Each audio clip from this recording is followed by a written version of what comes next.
Assalamualaikum warahmatullahi wabarakatuh. Dengan saya kembali Ayu Novita Lestari.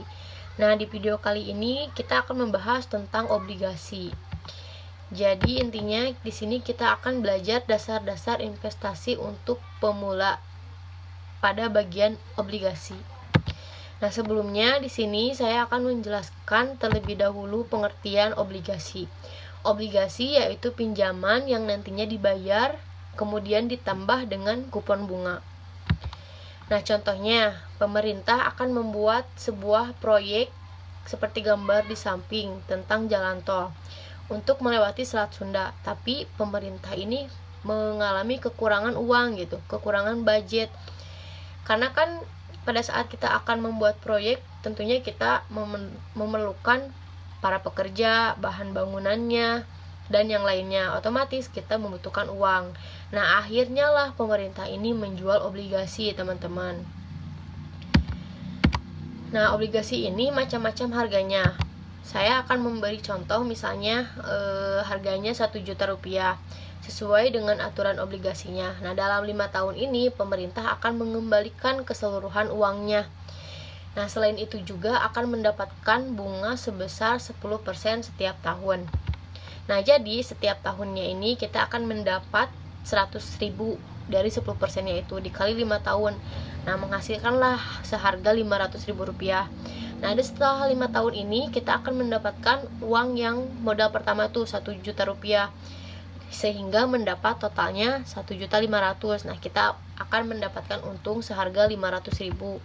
Nah, ini nih contoh surat obligasinya, teman-teman.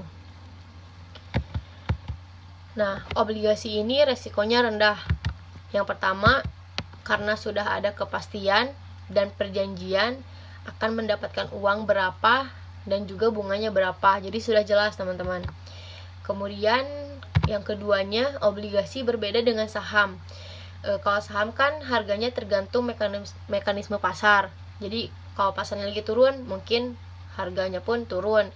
Kalau sedang naik, nah penghasilan kita pun akan naik. Sedangkan pada obligasi ini tidak, teman-teman, karena sudah terdapat kepastian dan perjanjian gitu ya. Kita dapat bunga berapa, kemudian dapat uangnya berapa, seperti itu. Nah, kemudian setiap investasi pasti memiliki resiko tentunya. Nah, saham tidak dapat diprediksi naik atau turun. Nah, tapi di obligasi ini ada kemungkinan pihak penjual obligasi tidak membayar pinjamannya.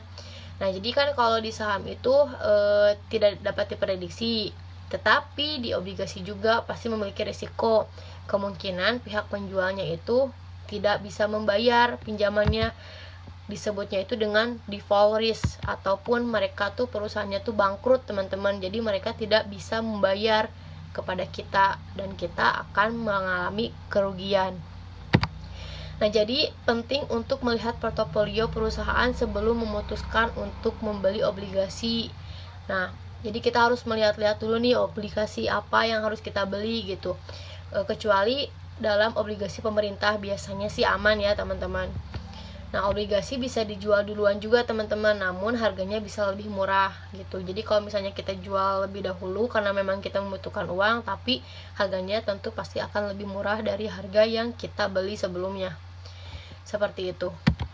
Nah, mungkin cukup sekian presentasi dari saya. Mohon maaf apabila masih banyak kekurangan. Wassalamualaikum warahmatullahi wabarakatuh.